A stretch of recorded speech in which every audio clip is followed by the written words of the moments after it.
தந்தை மகன் தூய் ஆவியாரின் பேராலே ஆமேன்.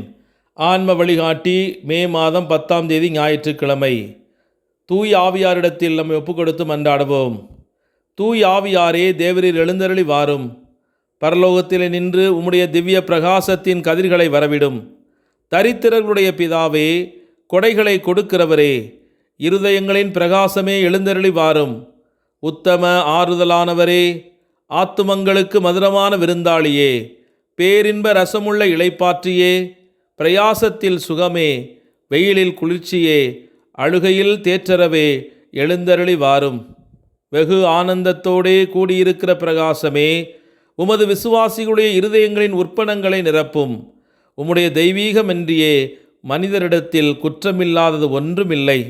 அசுத்தமாயிருக்கிறதை சுத்தம் பண்ணும், உலர்ந்ததை நனையும், நோவாயிருக்கிறதை குணமாக்கும், வணங்காததை வணங்கப் பண்ணும், குளிரோடிருக்கிறதை குளிர்போக்கும், தவறினதை செவ்வனே நடத்தும். உம்மை நம்பின உம்முடைய விசுவாசிகளுக்கு உம்முடைய திருக்குடைகள் ஏழையும் கொடுத்தருளும். புண்ணியத்தின் பேர்களையும் நல்ல மரணத்தையும் நித்திய மோட்சானந்த சந்தோஷத்தையும் எங்களுக்கு அளித்தருளும் சுவாமி. ஆமேன். யோவான் நற்செய்தி 14ஆம் அதிகாரம் 16வது இறைவார்த்தை.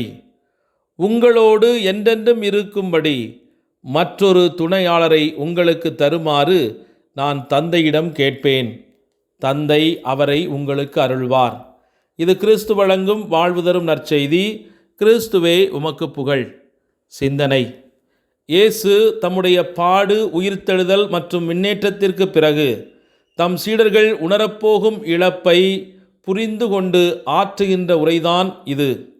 இன்னும் கொஞ்ச காலத்தில் உலகம் என்னை காணாது என்று அவர் சொன்னபோது, விண்ணேற்றத்தின் வழியாக நிகழவிருக்கும் தம்முடைய சரீர பயணத்திற்கு அவர்களை தயார்படுத்தி கொண்டிருந்தார். ஆனாலும் அவர் அவர்களுக்கு மீண்டும் உறுதியளிக்கிறார். நான் உங்களை அனாதைகளாக விட்டுவிட மாட்டேன். நான் உங்களிடம் வருவேன். நீங்கள் என்னை காண்பீர்கள். ஏனெனில் நான் உயிரோடு இருக்கிறேன், நீங்களும் உயிரோடு இருப்பீர்கள் என்று உறுதியளிக்கின்றார். ஆரம்பத்தில் சீடர்கள் இந்த வார்த்தைகளின் அர்த்தத்தை புரிந்து கொள்ள மிகவும் சிரமப்பட்டனர். தூய் ஆவியின் அருள்பொழிவுக்கு பிறகே அவர்கள் புரிந்து கொள்ளத் தொடங்கினார்கள். இயேசு அவர்களுக்கு அளித்த அந்த வாக்குறுதி இன்று நமக்கும் பொருந்தும். அவருடைய பூமிக்குரிய பிரசன்னத்தை கண்டவர்களில் நாம் இல்லாவிட்டாலும் நாமும் அவருடைய அருகாமைக்காக ஏங்கி நிற்கிறோம். ஒரு குடும்பத்தின் அங்கத்தினராக இருக்கவும், அன்பு செய்யப்படவும், நமக்கான இடத்தை கண்டடையவும் நம்முடைய ஆன்மா இயங்குகிறது.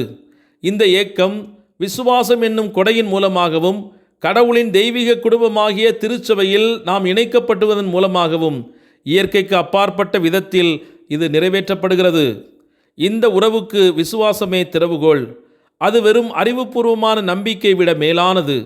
அது கடவுளிடமிருந்து வரும் ஒரு தனிப்பட்ட வெளிப்பாட்டை ஏற்றுக்கொள்வதும், அந்த வெளிப்பாட்டின்படி வாழ தெரிவு செய்வதுமாகும். தம்மை நேசித்து தம்முடைய கட்டளைகளுக்கு கீழ்ப்படிபவர்கள் தம்முடைய பிரசன்னத்தையும் தந்தையின் பிரசன்னத்தையும் அனுபவிப்பார்கள் என்று இயேசு வாக்குறுதி கொடுக்கிறார். இந்த அனுபவம் விசுவாசத்தின் மூலம் தொடங்குகிறது. விசுவாசம் என்பது கடவுள் தம்மை நமக்கு வெளிப்படுத்தி தம்முடைய அன்பையும் சித்தத்தையும் உணர்த்தும் ஒரு கொடையாகும். அது உறுதியானது மற்றும் மர்மமானது. அது நம்மை தெய்வீக நம்பிக்கைக்கு வழிநடத்தி கடவுளின் சித்தத்தை தேடுவதில் நம்மை நிலைநிறுத்தும் ஒரு அறிவாக அது மாறுகிறது. விசுவாசம் நம்மை ஒருவரோடு ஒருவர் இணைக்கிறது. விசுவாசத்தின் மூலம் நாம் இனி அனாதைகள் அல்ல, மாறாக கிறிஸ்துவுக்குள் சகோதர சகோதரிகளாக இருக்கிறோம் என்ற ஒரு குழும உணர்வை ஏற்படுத்துகிறது. ஒரு குழுவில் சேர வேண்டும் என்ற நமது இயல்பான ஏக்கம் இந்த பூமியில் தொடங்கி பரலோகத்தில் பூர்ணப்படுத்தப்படும் கடவுளின் மகிமையான குடும்பத்தில் அதன் இறுதி நிறைவை காண்கிறது. ஒரு குடும்பத்தில் அங்கத்தினராக இருக்கவும், அன்பு செய்யப்படவும், அதன் அங்கமாக இருக்கவும் உங்கள் இதயத்தில் உள்ள ஏக்கத்தை இன்று சிந்தித்து பார்த்து இறை குடும்பத்தோடு நாம் இணைந்து வாழ தூய் ஆவியின் அருளை வேண்டி இணைந்து மன்றாடுவோம். ஜெபிப்போமாக. எங்களை ஆளுகை செய்து வழிநடத்தி வரும் எங்கள் அன்பின் பரலோக தந்தையே, நன்றி நிறைந்த உள்ளத்தோடுமை போற்றி துதித்து ஆராதித்து மகிழ்கிறோம். நீர் நல்லவர், எங்களுக்கு போதுமானவர். எங்கள் வாழ்வில் சகல நிலைகளிலும் எங்களை உடனிருந்து வழிநடத்துகிற தேவன்.